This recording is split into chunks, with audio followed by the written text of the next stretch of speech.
The new members of the International Space Station's Expedition 36 crew come from 3 different countries, but share a common trait. Each has wanted to fly in space since childhood.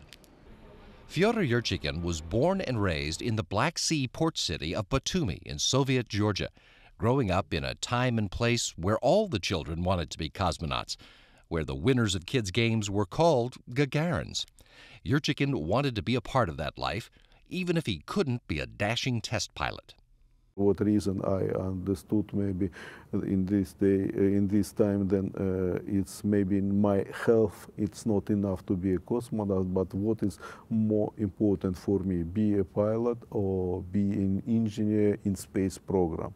Of course, the space program, it was too important for me.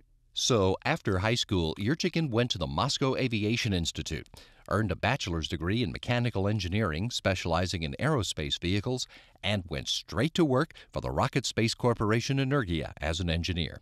He worked as a flight controller, and when he became lead engineer for the Mir shuttle program, he spent time at NASA's Johnson Space Center supporting that effort.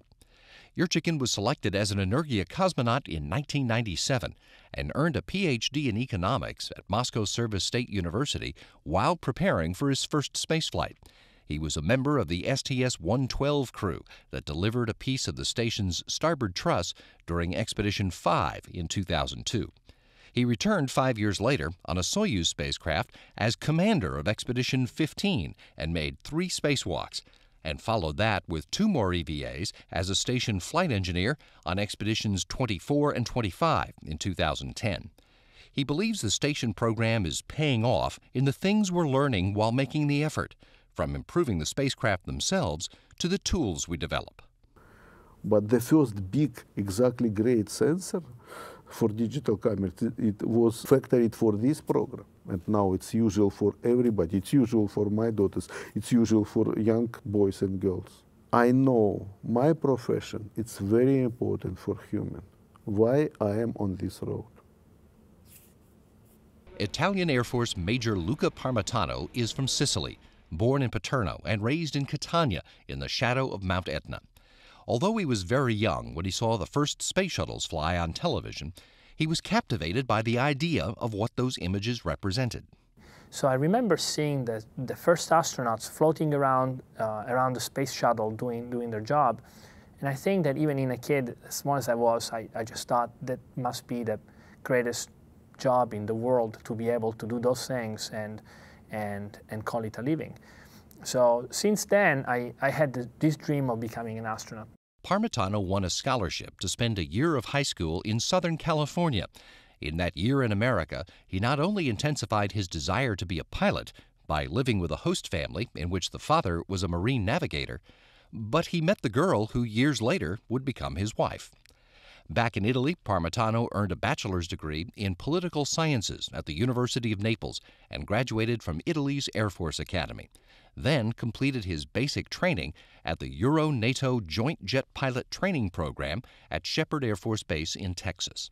After 6 years with a fighter squadron in Italy, he was sent to France to train as a test pilot and earned a master's in experimental flight test engineering at the Superior Institute of Aeronautics and Space in Toulouse in 2009, the same year he was selected for astronaut training by the European Space Agency.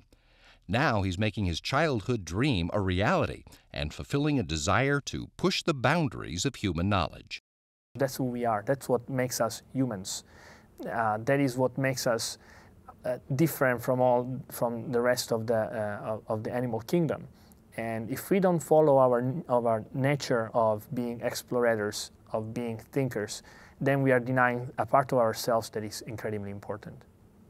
Dr. Karen Nyberg was part of a big family growing up in the tiny town of Vining, Minnesota. And from the time she was a very young girl, she knew she wanted to be an astronaut, although she doesn't know why. She learned some solitary pursuits as a little girl.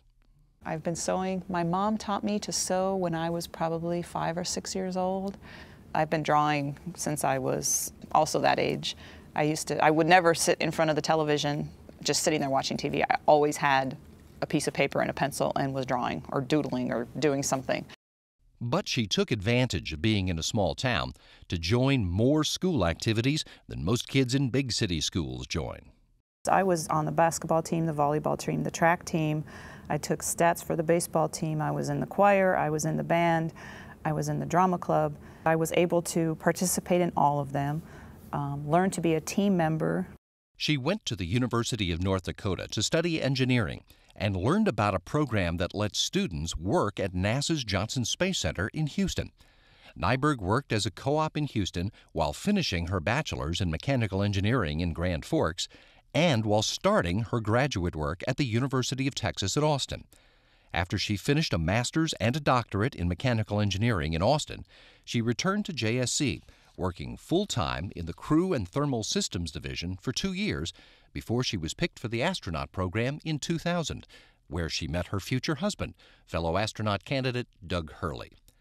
Nyberg was part of the STS-124 space shuttle crew that delivered the Kibo laboratory module and Japanese robotic arm to the International Space Station in 2008, and was the first person to ever operate the shuttle robotic arm, the main station arm, and the Japanese arm.